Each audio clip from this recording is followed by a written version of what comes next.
नमस्ते गौरांग जी, आपका फिर से स्वागत है आन्वीक्षिकी विद सात्विक पे। आज हमारे पास इनकी 2 बुक्स हैं गिव अवे करने के लिए। तो लास्ट वीडियो जो हमने इनके साथ की थी इंडियन वर्ल्ड वॉर जो महाभारत अ वर्ल्ड वॉर इनकी बुक उनके ऊपर था। उसमें हमने 2 बुक्स की गिव अवे की थी। आज हमारे पास 1 बुक महाभारत की है और 1 बुक रामायण की है। तो प्लीज़ जल्दी से कमेंट करिए किसको और फिर लकी ड्रॉ जो रैंडम कमेंट जो मुझे लगेगा मैं उनको कर दूँगा। बट हाँ, सब्सक्राइब ज़रूर करना। अब आगे बढ़ते हैं।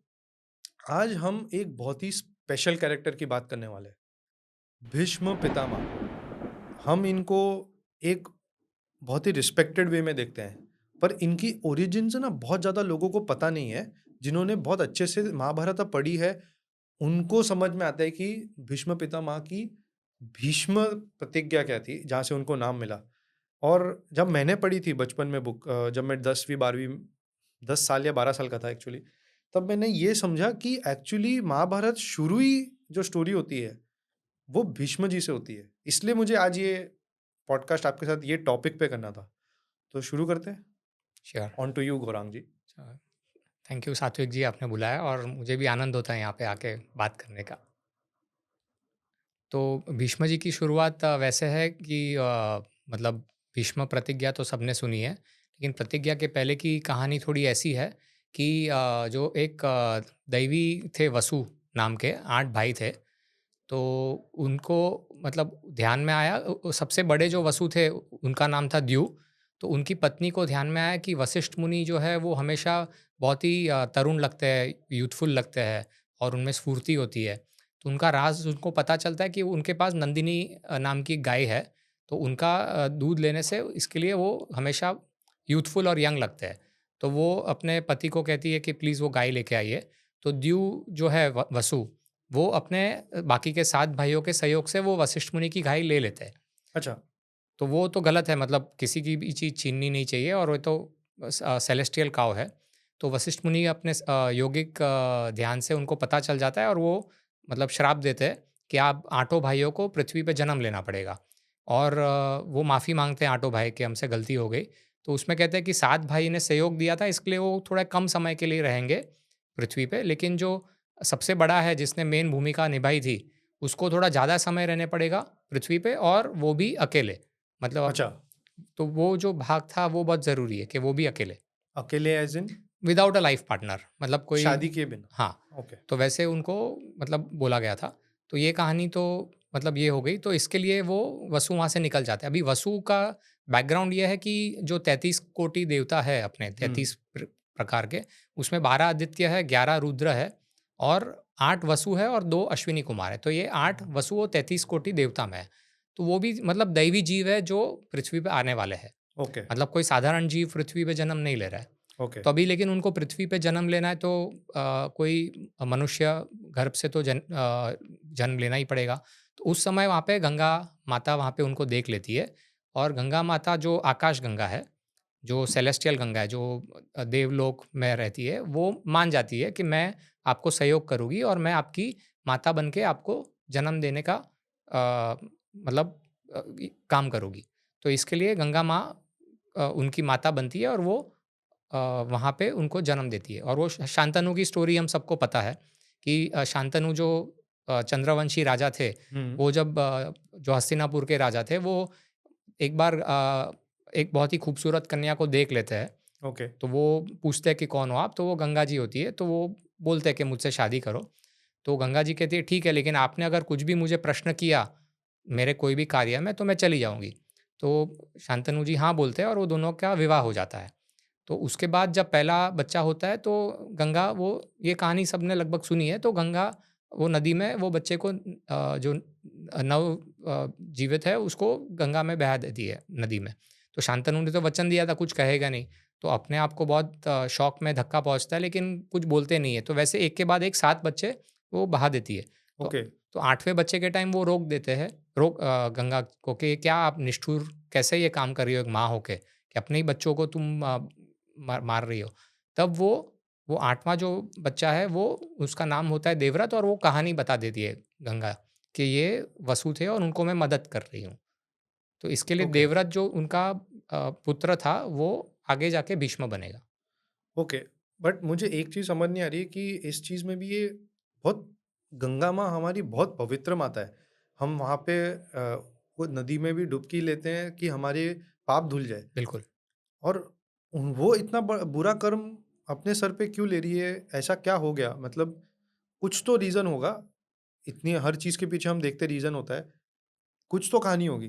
तो एक उसमें आपने अच्छा दिलचस्प प्रश्न पूछा है। तो उसमें एक छोटी-सी कहानी ऐसी है कि एक सूर्यवंशी राजा थे महाभीष जिसका नाम था। वो पृथ्वी पे अच्छा कार्य करके वो देवलोक जाते हैं। ओके, तो तभी देवलोक जब वो पहुँचते हैं, तब वहाँ पे देव कुछ यज्ञ कर रहे होते हैं, कोई अच्छा यज्ञ करते हैं। तो वहाँ पे बाकी सब सिद्ध पुरुष और ब्रह्मा जी भी मौजूद होते हैं और गंगा जी भी होती है। तो वहाँ पे महाभीष की नज़र गंगा जी पे पड़ती है और तब वहाँ पे एक पवन का झोंका आता है, हवा का झोंका आता है। तो उनके कपड़े गंगा जी के डिस्टर्ब हो जाते हैं। तो बाकी सब जो देव हैं उनकी नज़र झुक जाती है, लेकिन महाभीष की नज़र नहीं झुकती है। तो ब्रह्मा जी ये देख लेते हैं और ये गलत काम है और देवलोक में तो और भी गलत काम हुआ ये। तो इसके लिए ब्रह्मा जी श्राप देते हैं महाभीष को कि जाके पृथ्वी पे जन्म लेना पड़ेगा और मतलब गंगा जी तुम्हारे दुःख का कारण बनेगी क्योंकि गंगा जी के ऊपर आपने बुरी नज़र डाली। ठीक तो है, ये तो महाबीज की हाँ, तो जब महाभीष मतलब उनका पुनर्जन्म होता है एज़ शांतनु। ओह! ओके। तो महाभीष तो का वो पहले सूर्यवंशी राजा थे, फिर चंद्रवंशी हाँ, बने।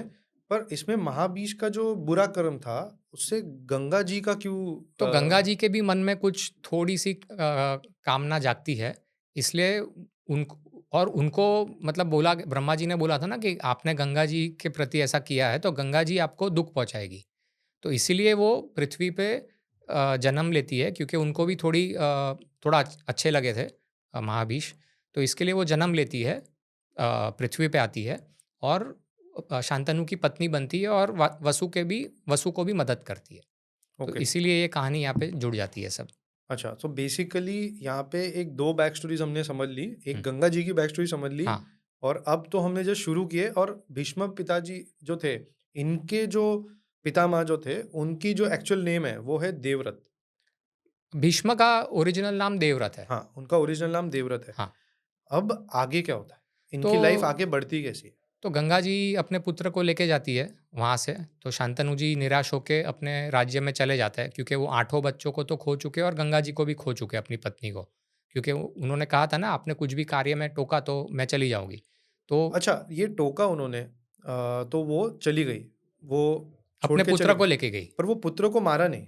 नहीं, क्योंकि वो उनको श्राप था ना कि 8वें वसु को श्राप था वशिष्ठ मुनि का कि आपको पृथ्वी पे लंबा कष्ट भोगना है, वो भी अपने जीवन साथी के बिना। ओके, तो इसके लिए वो उनको तो जीना ही जीना है। तो इसके लिए वो देवव्रत जो उनका नाम पड़ा 8वें बच्चे का, उनको बड़ा करती है और देवव्रत जो है जब बड़े होते हैं तब वो वशिष्ठ मुनि के साथ ब्रह्मचर्य का उनका जो आश्रम है उसमें वो जाते हैं और काफ़ी कुछ जो उनको ज्ञान लेना है वो वशिष्ठ मुनि से सीखते हैं। तो एक बार मतलब वो बड़े भी हो जाते हैं जैसे समय जाता है। तो एक बार शांतनु जी आते हैं तब वो देखते हैं गंगा के तट पे, तो ये नदी का पूरा बहाव जो है वो मतलब स्लो हो चुका है और वहाँ पे एक युवक अपने शस्त्र से बहाव को उसने रोक लिया है। तो वो गंगा का बहाव इतना कम देख के वो गंगा जी को याद करते हैं। तो गंगा जी प्रकट होती है और वो बोलती है कि ये आप ही का पुत्र है और इसने वशिष्ठ मुनि के साथ रह के सब विद्या सीखी है। तो अभी मेरा समय आ गया है देवलोक वापस जाने का। आप अपने पुत्र को सँभालिए और इसीलिए शांतनु जी फिर देवव्रत को हस्तिनापुर लेके आते हैं। ओके।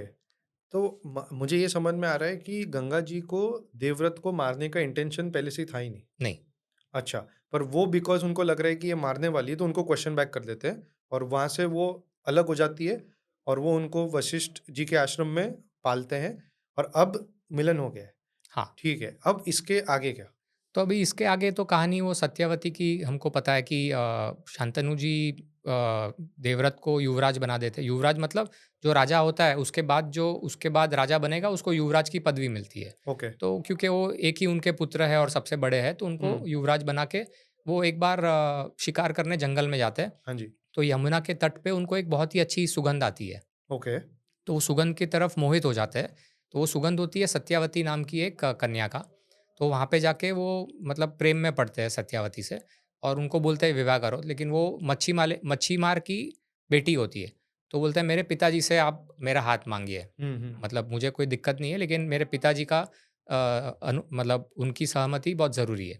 तो इसीलिए वो वहाँ पे जाते तो बोलते हैं कि आपका तो ऑलरेडी एक पुत्र है, तो सत्यावती का जो पुत्र होगा वो तो राजा बनने नहीं वाला है। तो मुझे ये हुँ, मंज़ूर ऐसा अगर आप सत्यावती के बेटे को राजा बनाएँगे, तो मुझे ये रिश्ता मंज़ूर है। लेकिन अपने जो वैदिक शास्त्र है उसके नियम है कि सबसे बड़ा बेटा ही राजा राजा बनेगा। मतलब कोई भी वंश का हो, किधर कोई भी पूरे भारतवर्ष में कहाँ पे भी हो, ये नियम है पहले अच्छा। से। तो शांतनु जी बोलते हैं कि नहीं ऐसा तो मैं नहीं कर सकता, और वो दुखी होके वापस आ जाते हैं। लेकिन उनको वो प्रेम में पड़े होते हैं। तब इसकी एक साइड स्टोरी ऐसा है कि वो गंध इतनी इतनी सुगंध ऐसे कैसे आ गई कि मोह हो गए। तो उसकी कहानी ये है कि सत्यावती एक, जैसे मैंने बताया, मच्छी वाले की बेटी थी और वो नाव भी चलाती थी। हुँ, तो एक बार पराशर ऋषि वहाँ से गुज़र रहे होते हैं। तो पराशर ऋषि ने इतनी तपस्या की थी कि विष्णु जी ने उनको आशीर्वाद दिया था कि मैं आपका बेटा बन के पृथ्वी पे जन्म लूँगा, और कलयुग आने वाला है कुछ समय में, तो मैं वेदों का पूरा संचलन मतलब ऑर्गेनाइज़ करके करूँगा, तो वो हिसाब से मैं आपका पुत्र बन के आऊँगा। लेकिन पराशर ऋषि तो ब्रह्मचारी है, उनका तो विवाह नहीं हुआ है। तो वो जब नदी पार कर रहे होते हैं, तो वो सत्यावती जी को देखते हैं और वो पूछते हैं कि ऐसा मुझे पुत्र चाहिए।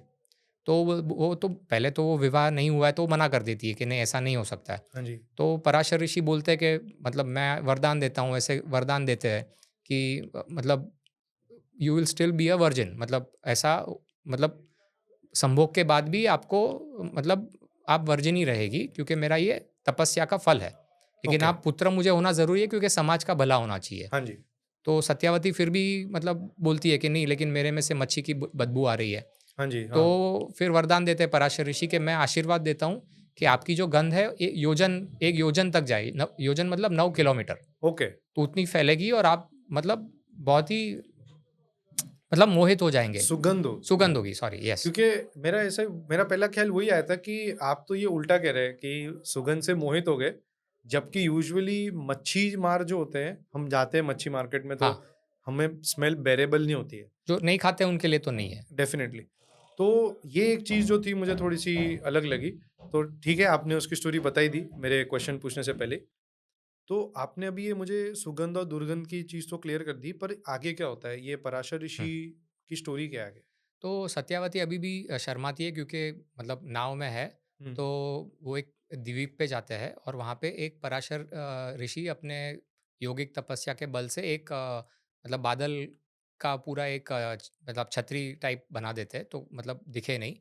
और वहाँ पे इसीलिए जो संतान तुरंत पैदा होती है उनका नाम होता है कृष्ण द्वैपायन। द्वीप पे पैदा होते हैं, और कृष्ण यानी काला कलर और डार्क स्किन, क्योंकि वो क्लाउड कवर था इसलिए। तो ओके। तो इसलिए इनका नाम पड़ता है कृष्णद्वैपायन, और वो जन्म लेते ही बड़े हो जाते हैं और सन्यासी के भेष में हो जाते हैं, और हाथ में कमंडल आ जाता है, और वो आज्ञा लेते हैं कि माता मैं मुझे तपस्या करनी है, क्योंकि विष्णु भगवान है ना, हाँ जी, तो वेदों का उनको मतलब ऑर्गेनाइज करना था, तो वो बोलते हैं कि मुझे आज्ञा दीजिए, लेकिन आप जब भी मुझे याद करेगी मैं आ जाऊँगा। तो ओके। और यही कृष्णद्वैपायन आगे जाके महर्षि वेद व्यास के नाम से जाने जाते हैं। ओह! तो तो ये मा अच्छा ठीक है, ये बहुत शॉकिंग था क्योंकि वेद व्यास जी की भी ओरिजिन स्टोरीज़ हमने समझ ली है। करेक्ट। ठीक है, बहुत बढ़िया। अभी आगे बताइए, मुझे बहुत मज़ा आ रही है सुन के। हाँ, यस, प्लीज़। तो सत्यावती तो वापस चली जाती है अपने घर, और अब हम उसकी कड़ी पकड़ लेते हैं वापस शांतनु जी के मोह से। हाँ तो जी। शांतनु जी को तो उन्होंने मना कर दिया कि मैं आप मेरे पिताजी से पूछिए, अगर वो हाँ कहते हैं तो मुझे कोई दिक्कत नहीं है। और मैंने वो बताया मच्छी मार जो है वो बोलते हैं कि सत्यावती का पुत्र तो राजा बनेगा नहीं, तो मतलब नहीं है। तो हाँ, इसके लिए नाराज़ होके शांतनु जी वापस हस्तिनापुर चले जाते हैं, और कुछ जो उनके मंत्रिमंडल में लोग होते हैं उनको थोड़ा अंदाज़ा आ जाता है कुछ तकलीफ़ है, और भीष्म देवव्रत को भी पता चल जाता है कि कुछ तो है। तो तब अपने पिता से बात करते हैं, तब शांतनु जी बहुत प्यार से बोलते हैं कि मतलब एक ही बेटा है, समझो युद्ध हुआ और युद्ध में कुछ हो गया तुझे, तो ये राज कौन सँभालेगा? हाँ जी। तो मतलब वो भीष्म मतलब देवव्रत भी एकदम इंटेलिजेंट है ना, हुँ, क्योंकि हुँ। वसु के अवतार है। तो वो हाँ जी। जाके मंत्री से बात करते हैं, तब उनको पता चलता है बैकग्राउंड, और वो फिर वो मच्छीमार को मिलने जाते हैं, और फिर वो तब ये प्रतिज्ञा की बात होती है कि मैं राज्य छोड़ता हूँ। तो मच्छीमार खुश हो जाता है, बोलता है ठीक है आप तो छोड़ रहे हो, लेकिन आपकी संतान नहीं छोड़ेगी। तो वो बोलता है हाँ। कि ठीक है मैं शादी नहीं करूँगा, ये मेरी भीष्म प्रतिज्ञा है, अच्छा, तो उनका वो जो श्राप था अब इधर जाके पूरा हो रहा है। पूरा होता है। ओह! तो ओके, ये कहानी है। तो इसलिए फिर सत्यावती को अपनी माता मान के वो देवव्रत लेके आते हैं हस्तिनापुर और उनका विवाह होता है शांतनु जी से और उनकी बाद में संतान होती है, जो हम जानते हैं विचित्रवीर्य और चित्रंगद। ओके। तो ये कहानी है। और इधर से ही इनका नाम भीष्म हाँ, स्थापित होता है। हाँ ये और नाम उनको कौन देता है? तो उनके पिता मतलब अच्छा, मतलब वो क्या होता है वो उन्होंने इतनी प्रतिज्ञा ली है भीष्म यानी वजनदार, तो उनका नाम गिरता है और उनके पिताजी वरदान भी देते हैं कि जब आपको जब मृत्यु चाहिए तब आपको मृत्यु मिलेगी। अच्छा, तो वो यहाँ से ये कनेक्शन है। ओके, तो ओके। फिर वो मतलब हस्तिनापुर के प्रति तो मतलब वचनबद्ध है और बाद में विचित्रवीर्य और चित्रंगद जब बड़े होते हैं तो विचित्रवीर्य चित्रंगद पहले बड़े होते हैं तो वो मतलब उनकी वो युवराज घोषित होते हैं और बाद में राजा भी हो जाते हैं। अच्छा, हाँ, तो वो राजा होने के बाद लेकिन एक गंधर्व से लड़ाई होती है, उनका नाम भी चित्रंगद होता है। तो सरस्वती के तट पे दोनों बहुत लंबे समय तक लड़ाई करते हैं, लेकिन चंद्रवंशी चित्रंगद का देहांत हो जाता है और बाद में विचित्रवीर्य राजा बनते हैं। और बाद में भीष्म जाते हैं काशी और काशी से जो 3 कन्या होती है अम्बा, अंबिका और अम्बालिका, हाँ जी, उनको वहाँ से हरण करके विचित्रवीर्य से उनका विवाह होता है। ओके, तो वैसे है कहानी। ठीक है। अब इसकी कहानी आगे की बहुत लोगों को फिर भी पता है क्योंकि महाभारत की आजकल बहुत पॉडकास्ट हो रहे हैं और बुक्स भी बहुत पढ़ रहे हैं लोग। ये मुझे मालूम है कि आगे जाके विचित्रवीर्य भी मर जाते हैं, तो हाँ, वो कैसे मरते हैं? वो मतलब मतलब बीमारी के कारण मर जाता है। अच्छा, और फिर क्या होता है आगे? तो फिर ऐसा है एक मैंने जो स्त्री का हरण का बात किया वो मुझे थोड़ा इलैबोरेट करना चाहिए ठीक क्योंकि है, प्लीज़। तो मतलब जो काशी में स्वयंवर हो रहा था, तो उसमें जब हम सोचते कि किडनैप कर लिया, हुँ, तो वो किडनैप शब्द का जो अमुक लोग प्रयोग करते हैं वो गलत है। वो हाँ, मतलब कोई भी तब की जो क्षत्रिय स्त्री थी, उसको वैसी कामना होती है कि मेरे को जो चुने, जो मेरा पति बने वो मेरे लिए लड़ाई करके मतलब कष्ट करके मैं उसकी पत्नी बनूँ। तो इसके लिए स्वयंवर में लड़ाई भी होती है और भीष्म सबको परास्त कर देते हैं काशी में। ओके, लेकिन रास्ते में अम्बा कहती है कि मेरा दिल ऑलरेडी शाल्व नाम के एक दूसरे राजा पे आ गया है, तो इसके लिए वो भीष्म उनको जाने देते हैं। तो सिर्फ़ अंबिका और अम्बालिका को हस्तिनापुर लेके आते हैं, क्योंकि शास्त्र में बहुत क्लियर है कि कोई भी महिला के विचार के खिलाफ ज़बरदस्ती उसकी शादी नहीं होनी चाहिए। ओके, तो ये है हुँ, बैकग्राउंड और राइट, अंबिका और अम्बालिका मान जाती है, तो इसके लिए वो आ जाती है हस्तिनापुर। ओके, ठीक है। फिर आगे क्या होता है? तो आगे अभी जैसे मैंने बताया विचित्रवीर्य का देहांत हो जाता है दुर्भाग्य से। हाँ जी, तो सत्यावती बहुत ही एक चतुर नारी है, तो उसको समझ में आता है कि इतना बड़ा साम्राज्य कौन चलाएगा? हाँ, क्योंकि आगे चलाने के लिए तो संतान चाहिए। और भीष्म जी ने भी एक प्रतिज्ञा ले ली थी, वो हाँ, तोड़ेंगे नहीं। तो भीष्म जी को बोलती भी है कि आप विवाह कर लीजिए तो आपकी जो संतान होगी वो राजा बनेगी। लेकिन भीष्म बोलते हैं कि मैंने तो प्रतिज्ञा ली है। हुँ, तो वो बाद में भीष्म जी एक बहुत ही अच्छी कहानी सुनाते हैं। अच्छा, हाँ, तो वो सत्यावती को कहानी ये सुनाते हैं कि एक बहुत प्राचीन काल में एक बलि नाम का एक राजा था, तो उसकी पत्नी थी सुदेशना, तो वो दोनों को संतान नहीं हो रही थी। तो उन्होंने तभी एक ऋषि से बात की क्योंकि वहाँ पे ऋषि का आज भी है तो ऋषि का पावर बहुत होता है, तो वो ऋषि को पूछते हैं। तो दीर्घतमस नाम के एक ऋषि उनको आके मिलते हैं और उनके आशीर्वाद से सुदेशना जो रानी है, उनको 5 संतान होती है। ठीक है, तो 5 संतान का नाम भी दिया है शास्त्र में अंग, बंग, कलिंग, पुंद्र और ब्रह्म। ओके, तो अंग यानी आज जो बिहार का ईस्टर्न पार्ट है हाँ, और अंग की राजधानी होती है चंपा, हाँ, जो बाद में आगे जाके कर्ण राजा बनता है उसका। हाँ जी, तो आज भी आर्कियोलॉजिकल साइट है चंपापुरी बिहार में। हुँ, बंग यानी बंगाल, ओके, ठीक है। कलिंग यानी उड़ीसा का जो कलिंग हाँ जी, भाग है हाँ, वो हो गया। फिर पुंद्र यानी बांग्लादेश आज का। हाँ, ये आपने पिछले वीडियो में भी बताया, हाँ, और ब्रह्म यानी ब्रह्मादेश या बर्मा जो आज का म्यांमार हम कहते हैं। म्यांमार, यस, म्यांमार का पूरा नाम बर्मा था और उसके पहले का नाम ब्रह्मदेश था। ओके, तो ये 5 राजा बनते। तो इसके लिए भीष्म बोलते हैं कि ये मतलब कोई गलत नहीं है। तो भीष्म जी ये भी बताते हैं कि दीर्घतमस ने सिर्फ़ सुदेशना रानी को छुआ था, उससे उनको संतान हुई थी। सिर्फ़ छूने से? हाँ, क्योंकि वो अलग-अलग युग में अलग-अलग होता है। जब जैसे हम बात करेंगे सतयुग की, तो सतयुग में लोग इतने प्योर थे, इतने शुद्ध थे कि विचार से ही नारी गर्भवती होती थी। और फिर दूसरा आता है उसके बाद त्रेता युग। तो त्रेता युग में बोलने से नारी गर्भवती होती थी, क्योंकि धर्म थोड़ा कम हुआ है। और जब द्वापर युग आता है तो द्वापर युग में सिर्फ नारी को छूने से वो गर्भवती होती है। और आज हम कलयुग में हैं, तो कलयुग में एक्चुअल संभोग करना पड़ता है। तो इसलिए वो जो बलि राजा होंगे वो तभी के शायद मतलब द्वापर युग के समय के होंगे, इसीलिए छूने से सुदेशना रानी को 5 संतान हुई।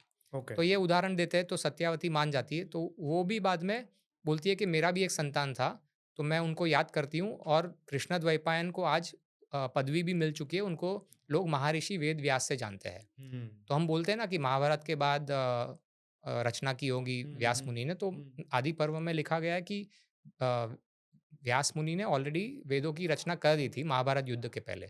ओके। तो ये उल्लेख सत्यावती करती है और उनको सोचने से फिर वेद व्यास वहाँ पे आते हैं और फिर कहानी हम सबको पता है।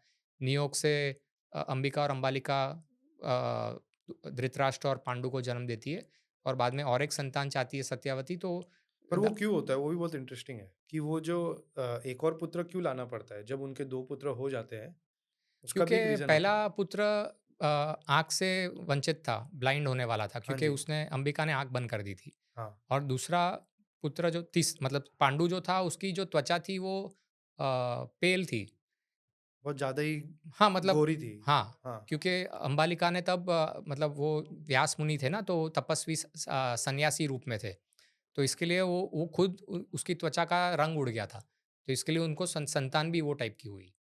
तो इसलिए भी हम देखते हैं ना, आज हम हमारे बुजुर्ग कहते हैं जब महिला गर्भवती होती है कि आप भजन सुनो, अच्छे मतलब समझो संगत अच्छी रखो, अच्छी हाँ, चीज़ें करो। हाँ। अच्छे अच्छे मूर्तियों को देखो, समझो कोई कृष्ण भगवान की छवि रखता है घर में, तो वो टाइप के विचार आएँगे तो वो टाइप की संतान हुँ, होती है। तो इसीलिए सत्यावती सोचती है कि और एक होना ज़रूरी है, हुँ। तो इसीलिए वो वापस कहती है लेकिन दासी को भेज देती है। तो दासी के पुत्र होते हैं विदुर।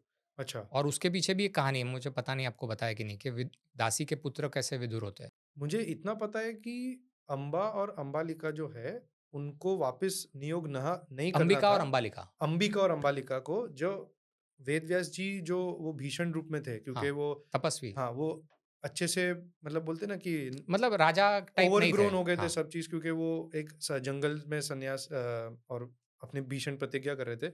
मुझे इतना पता है कि उसको देख के उनका पहले रंग उड़ा और आँख आंखें बंद बंद कर कर दी। ली और फिर वापस इन्हें नहीं करना था नियोग, तो उन्होंने छल से या चुपके से वो दासी को भेज दिया, इतना मुझे मालूम है।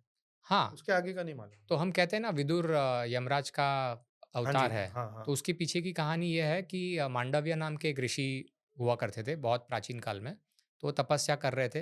तो मांडव्य ऋषि का एक बार क्या हुआ कि उसके आसपास से कोई चोरी हुई थी और चोर भाग के चला गया। लेकिन भागते-भागते जो सैनिक पीछे उसका पीछा कर रहे थे चोर चोर का, तो इसलिए भागते-भागते उसने जो चोरी किया था वो सामान आश्रम में रख के भाग गया वो। तो जब हुँ, सैनिक आते हैं तो उनको लगता है कि ये ऋषि ने चोरी की है। तो ऋषि को लेके जाता है राजा के पास और राजा सज़ा दे देता है। और सज़ा ये थी कि तब मतलब सूली पे मतलब एक जो भाला है उनके शरीर से चला चला निकाल देते हैं और सूली पे चढ़ा देते हैं। वो उनका अपराध की वो पनिशमेंट थी। तो मांडव्य ऋषि कहते हैं मैंने नहीं किया, लेकिन राजा सुनते नहीं क्योंकि उनके आश्रम से ही एविडेंस मिल एविडेंस प्रूफ मिल गया है। हुँ, हुँ। तो क्या होता है बाद में वो मरते नहीं है। अच्छा। उतना अंदर से शरीर से भाला निकाल देते हैं, लेकिन मांडव्य ऋषि इतने तपस्वी है कि मरते नहीं है। तो तुरंत राजा को मालूम पड़ जाता है अरे मैंने तो कुछ घोर अपराध कर दिया है, तो पैर पड़ते माफ़ी माँगता है। तो मांडव्य ऋषि कहते हैं कि ठीक है मतलब जो भी है मतलब ये फिर बाद में जो भाला का पार्ट है दोनों साइड से वो कट कर देता है, लेकिन अंदर ही पड़ा रहता है क्योंकि निकालेंगे तो और कष्ट होगा। ओह! तो इसके लिए उनको अणि मतलब पॉइंट, अणि मांडव्य भी कहते हैं ऋषि को। ओके। तो बाद में वो मतलब चले जाते हैं वहाँ से। और जब उनका अंत मतलब जब वो पृथ्वी से चले जाते हैं और यमराज के पास जाते हैं, तो यमराज को पूछते हैं ऋषि मांडव्य कि मैंने क्या अपराध किया? तो मैं तो मतलब सात्विक जीवन जी रहा हूँ, तपस्या कर रहा हूँ, आश्रम में हूँ कि मुझे इतनी घोर परेशानी हुआ है। मतलब आप इमेजिन कीजिए ना आपके शरीर में एक भाले का टुकड़ा पड़ा हुआ है, और स्पीयर मौत का। भी नहीं आ रही। हाँ, हुँ। तो यमराज जी बोलते हैं कि आपने एक छोटे जब आप थे 12 साल के, तब आपने एक प्राणी को एक तिनके से परेशान किया था। अच्छा, हाँ, छोटा इंसेक्ट बोलो या जो भी है। बाप रे! तो मांडव्य ऋषि कहते तो मुझे तो याद भी नहीं है। तो ये आप ये मतलब ठीक नहीं है, आपने अपराध जो दिया मतलब जो आपने दंड दिया है वो मतलब फ़ेयर नहीं है, इट इज़ नॉट राइट। तो इसलिए वो ऋषि यमराज को श्राप दे रहे हैं कि आपको पृथ्वी पे जन्म लेना पड़ेगा। अच्छा। हाँ, इतने तपस्वी है कि ऋषि यमराज को श्राप दे रहे हैं कि आपको जन्म लेना पड़ेगा और आपको शूद्र के कोख से जन्म लेना पड़ेगा। तो इसीलिए वो दासी पुत्र करके यमराज जन्म लेते हैं। और मांडव्य ऋषि एक डिक्लेयर भी करते हैं, एक डिक्लेरेशन जो है वो, कि आज के बाद 14 साल की आयु के कम किसी ने भी कोई अपराध किया तो वो अपराध नहीं माना जाएगा। तो वो जुवेनाइल लॉ आज जो हम बोलते हैं वो तब उन्होंने ऐसे बोला था। तो अच्छा। इसीलिए यमराज का जन्म लेना अनिवार्य था पृथ्वी पे। तो इसीलिए वो दासी पुत्र कहलाए, क्योंकि दासी के गर्भ से उन्होंने जन्म लिया। अच्छा, पर जैसे हमने बहुत पहले अपने वीडियोज़ में बहुत बार बात भी की है कि वर्ण को कोई ऊँच-नीच नहीं देखा जाता था। पर ये शूद्र के पेट से जन्मा एक सुपर्ब शार्क का क्वेश्चन। हुँ। चीज़ क्यों है? मतलब तो ये जो विरोधाभास है, ये क्यों ये क्यों हो रहा है? मतलब ये थोड़ा क्वेश्चनिंग चीज़ है ये। बहुत ही बढ़िया प्रश्न है और आज के वातावरण में बहुत ही रेलेवेंट भी है। तो वर्ण हमेशा 3 तरीके से होता है। एक तो जन्म से होता है और दूसरा अपने कर्म से होता है। ये 2 प्राइमरी है। और जो क्षत्रिय है वो तीसरा फैक्टर भी उसमें काम आता है कि किसको राजा बनना है तो वो जन्म से क्षत्रिय होना चाहिए, या वो कर्म से बहुत शूरवीर होना चाहिए, या फिर वो अगर वो सेनापति हो तो वो राजा बन सकता है। तो ओके। वर्ण जन्म से होता है क्योंकि आपके पिछले जन्मों का कर्म है, वो आपका शुरुआती पॉइंट है, स्टार्टिंग पॉइंट है। ठीक है? अभी आपने पिछले जन्मों में क्षत्रिय जैसे कोई आपके गुण होंगे या स्वभाव होगा, तो आप क्षत्रिय वर्ण में जन्म लोगे क्योंकि आपका वो स्वभाव है। क्योंकि वो प्रकृति जो है वो आपको मैच कर रही है आपके वर्ण से। अगर मैं कितना भी देशभक्त हूँ लेकिन मुझे सीमा पे भेज दे युद्ध करने, तो हुँ, मेरा बॉडी मतलब है ही नहीं कि मैं क्षत्रिय बन सकूँ या सैनिक बन सकूँ। देशभक्ति है, लेकिन मेरे में वो स्वभाव नहीं है। हुँ। तो इसलिए प्रकृति जो है वो मैच करती है। ठीक तो है। वो आपका स्टार्टिंग पॉइंट हुआ। ओके। और बाद में स्टार्टिंग पॉइंट के बाद तो खुला मैदान है, जिसको जैसे भी कर्म करके आगे बढ़ना है। शास्त्र बहुत ही क्लियर है कि सबको मोक्ष मिल सकता है। सब वेद शास्त्र सुन सकते हैं, ये गलतफ़हमी है कि नहीं सुन सकते। सब महाभारत में ही ऋषि याज्ञवल्क्य ने कहा है कि सब वर्ण के लोग सुन भी सकते हैं और सब वर्ण के लोग अगर ज्ञान दे तो उसको एक्सेप्ट भी करना चाहिए, वेदों का ज्ञान। तो इसीलिए वो स्टार्टिंग पॉइंट। और यमराज जी को श्राप था, तो उनको दासी के गर्भ से ही पैदा होना था, लेकिन डिस्क्रिमिनेशन नहीं था। क्यों नहीं था? क्योंकि एक तो विदुर इतने बड़े राज्य के मुख्यमंत्री बने, प्रधानमंत्री बने, प्राइम मिनिस्टर, राइट? दूसरा, उनकी उनका जो विवाह कराया भीष्म ने, वो हाँ, देवक देवक नाम के एक राजा थे, हाँ। उनकी कन्या से कराया। ओके।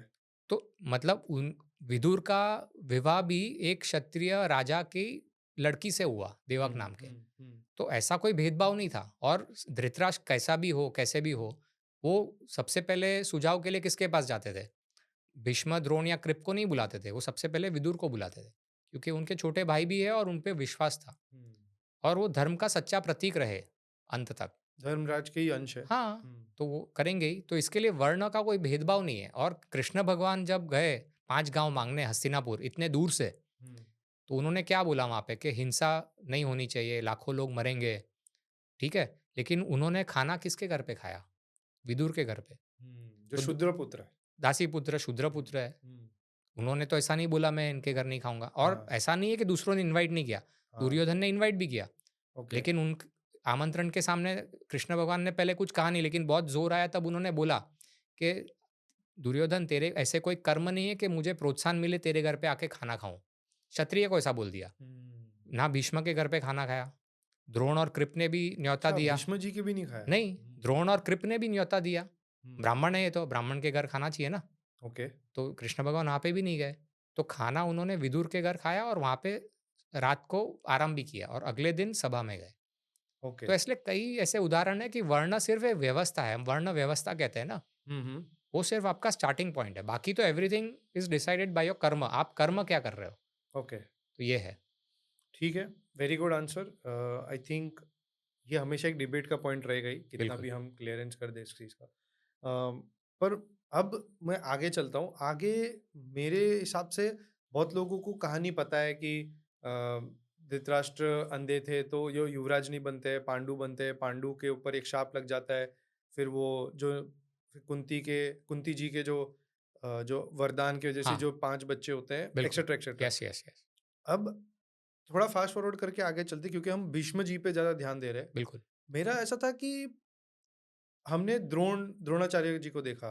अम, इनका रिलेशन भीष्म जी के साथ एक बाद में हम देखते हैं धृतराष्ट्र खुद जब वो बनते हैं क्योंकि पांडु तो मर जाते हैं तो धृतराष्ट्र बनते हैं। मुझे अभी एक जो क्वेश्चन आ रहा है बेसिकली मैं उसको शॉर्ट में बता देता हूँ। मुझे ये समझना है कि भीष्म पितामह उनका रिलेशन विद ये अदर कैरेक्टर्स जैसे धृतराष्ट्र, द्रोणाचार्य, श्री कृष्ण और बाकी मुझे तो पता ही है कि बहुत सारे लोगों को पता है कि अर्जुन, दुर्योधन ये लोग का अपने आप में अलग रिलेशन था। पर इनके पॉइंट ऑफ व्यू से मुझे समझना है, भीष्म जी के पॉइंट ऑफ व्यू से कि द्रोणाचार्य की एंट्री कहाँ से होती है? धृतराष्ट्र उनकी कितनी सुनते थे, कितना आदर करते थे? श्री कृष्ण जी जो एक पिवटल कैरेक्टर है, उनका क्या रिलेशन था? ये बहुत लोग को नहीं पता है, मुझे भी नहीं पता है। मैं सोच रहा हूँ शायद आपको पता हो। हाँ, जितना मुझे पता है मैं प्रयास करता हूँ वो बताने का। हाँ जी। तो जैसे हम सबने सुना है, जैसे आपने भी बताया, पांडु जी का देहांत हो जाता है और कुंती 5 बेटों को लेके हस्तिनापुर आ जाती है और वो बड़े होने लगते हैं और थोड़ी छोटी-मोटी लड़ाई होती रहती है। तो मतलब विष का भी आपने सुना है, दुर्योधन विष दे के भी भीम का अंत करने का प्रयास करता है 2 टाइम, लेकिन भीष्म बच जाता है। वो कुंड का आपको पता है कि नहीं? भीम बच जाता है। हाँ, भीम बच जाता है। हाँ। तो एक मतलब बाँध के उसको डाल देते हैं नदी में, तो आर्यक नाम के एक नाग उसको रसकुंड पिला देते हैं। तो वो रसकुंड पी के उसको भीम जी को 10,000 हाथियों की ताकत मिल जाती है। अच्छा, हाँ, क्योंकि व्यास जी ने यही वरदान धृतराष्ट्र को भी दिया था और बाद में गांधारी को, उनके 100 पुत्र को भी दिया था कि ये इतने ताकतवर होंगे। अच्छा 100 के 100 पुत्र हो। हाँ, ओके, व्यास जी का आशीर्वाद था। ओके। तो व्यास जी भी न्यूट्रल थे स्टार्टिंग में। तो व्यास जी ने पांडु के पुत्रों को क्या वरदान दिया? मतलब ऐसे तो कोई ध्यान में नहीं आ रहा है, मदद बहुत करते हैं वो। जब भी वो मतलब जब भी वो तकलीफ़ में होते हैं तब हम देखेंगे कि वो मतलब वनवास में हो या जभी भी हो, वो आ जाते थे, पहुँच जाते थे दिशा दिखाने के लिए। ठीक तो है। एनीवे तो भीम को भी ये ताकत मिल गई है। तो अब जैसे आपने बताया भीष्म का, तो वो धृतराष्ट्र कंटाल के बोलते हैं कि आप कृप नाम के जो आचार्य हैं, उनके आश्रम में जाके आप शिक्षा लीजिए। तो वहाँ पे ब्रह्मचर्य सब कौरव और पांडव चले जाते हैं। तो तब खेलने का वो तो हम सबने सुना है, वो बॉल पड़ा होता है और द्रोणाचार्य आके वो जो तिनके होते हैं घास के, उससे बॉल निकालते हैं और एक एरो से अंगूठी निकाल लेते हैं। तो जब भीष्म जी को पता चलता है ऐसा, तो वो तुरंत समझ जाते हैं कि ये तो द्रोणाचार्य है। तो इसलिए उनकी नियुक्ति कर देते हैं कि आप राजगुरु आज से हस्तिनापुर के, और ये सब शिष्य आपके वहाँ सीखने आएँगे। और वो सीखते भी हैं, कौरव और पांडव। तो हाँ, इंटरेस्टिंग पार्ट ये है कि वहाँ पे दूसरे लोग भी आते हैं सीखने। हाँ। एकलव्य का सुना है, लेकिन यादव महाभारत में ही लिखा है कि यादव। कर्ण कर्ण की भी बहुत हाँ, इंटरेस्टिंग है। हाँ, कर्ण भी आता है हाँ। और कर्ण को तभी से दुर्योधन उकसाता है कि अर्जुन के सामने लड़ाई कर। तो अच्छा। कर्ण भी द्रोणाचार्य के शिष्य है हुँ। और यादव कुल के भी कई लोग आते हैं। तो ये भीष्म ने ये प्लानिंग किया था। फिर आगे चलते तो हम आपने कृष्ण भगवान का जो रिलेशनशिप का बात किया, तो मतलब अ, वो वनवास चले जाते हैं। उसके पहले एक शॉर्ट में एक मुझे याद आया, लाक्षागृह के बाद पांडव पाँचों। लाक्षागृह क्या होता है? थोड़ा सिंपल वर्ड्स में बता दीजिए। तो वो जैसे ये बड़े हो जाते हैं तो सबसे पहले युधिष्ठिर सबसे बड़े हैं, तो युवराज घोषित होते हैं और उनका सदाचार भी है, उनका मतलब कैपेबिलिटी भी है, हुनर भी है, तो इसके लिए उनको वो युवराज भी घोषित होते हैं। धर्मराज के बेटे हैं। हाँ, वो भी धर्मराज के, क्योंकि वो कुंती जी ने उनको याद किया था। हाँ जी। तो इसलिए वो युवराज बन जाते हैं। तो तब दुर्योधन को बहुत ही मतलब इनसिक्योर महसूस करता है वो। तो वो बाद में शकुनी और कर्ण के साथ मिलके और दुशासन के साथ मिलके एक प्लान बनाता है लाक्षागृह का, और वो अपने पिताजी को जाके बोलता है कि इनको यहाँ से थोड़ा समय बाहर भेज दीजिए और वो बाहर रहेंगे, तब तक मुझे युवराज बना के बाद में राजा बना देना। हुँ। तो धृतराष्ट्र जो है वो बोलते हैं कि मेरे भी मन में ऐसे ही कुछ आइडिया था, लेकिन आपने तूने बताया तो मैं करता हूँ। ठीक। तो लाक्षागृह का बाद में आप कहानी सबने सुना है। फिर वो पूरे वनवास में घूमते हैं, हिडिंबा मिलती है, घटोत्कच पैदा होते हैं। फिर बाद में एक चक्र नाम के गाँव में पांडव रहते हैं और बकासुर का अंत करते हैं भीम। और बाद में व्यास मुनि आते हैं और वो बाद में उनको एक ब्राह्मण के ज़रिए पता चलता है कि कौम्पिल्य मतलब पांचाल की राजधानी है, वहाँ पे स्वयंवर हो रहा है द्रौपदी का। और द्रौपदी की का जो विवरण है वो बहुत खूबसूरत है, तो वो मोहित हो जाता है पाँचों भाई। तो बोलते हैं कि हमें भी प्रयास करना चाहिए स्वयंवर में, तो वो उस तरफ चले जाते हैं और वो स्वयंवर का अच्छा सबने इधर पाँचों भाई मोहित हो जाते हैं। ऐसे लिखा है। ओके। लेकिन जब वहाँ पे पहुँचते हैं तब देखते हैं कि बाण मारना है, तो सिर्फ़ और वो ब्राह्मण का वेश लेके जाते हैं क्योंकि वो लाक्षागृह के बाद डरे हुए हैं। तो ऐसे विवरण भी है, वो काफ़ी डरे हुए थे और काफ़ी पूरे भारत भर में घूमे वो। मतलब पहले दक्षिण में गए, फिर मत्स्य देश, फिर त्रिगर्त, फिर उत्तर में गए, फिर वहाँ से नीचे आते हुए एकचक्र आज का बंगाल है। फिर वहाँ से वो आए और एकचक्र और काम्पिल के बीच में उनकी मुलाकात गंधर्व से भी हुई, जो उनको बोलता है कि आप एक आपके पास ब्राह्मण होना चाहिए और आप आश्रम आपका कोई नहीं है, ना आप ब्रह्मचारी हो, ब्रह्मचर्य में हो, ना गृहस्थ आश्रम में हो। तो इसलिए वो गृहस्थ आश्रम ज़रूरी है, शादी होना। तो बाद में वो धौम्य ऋषि को अपना गुरु बनाते हैं और वहाँ पे पहुँचते हैं। ओके। तो बाद में सबको स्वयंवर की कहानी तो पता है। तो बाद में वो कुछ समय के बाद शादी हो जाती है पाँचों भाइयों की द्रौपदी के साथ। तो बाद में वो हस्तिनापुर बुलाते हैं क्योंकि वो बुलाने के पहले भी एक चर्चा होती है हस्तिनापुर में। धृतराष्ट्र पूछते हैं कि क्या करना चाहिए? तो अभी तो एक द्रुपद भी एक शक्तिशाली राजा है तो फिर बुलाते हैं, लेकिन बाद में भीष्म सुझाव देते हैं कि राज्य को 2 भाग में कर दो। इनको एक थोड़ा-सा भाग दे दो क्योंकि फिर हमेशा ये चलता रहेगा।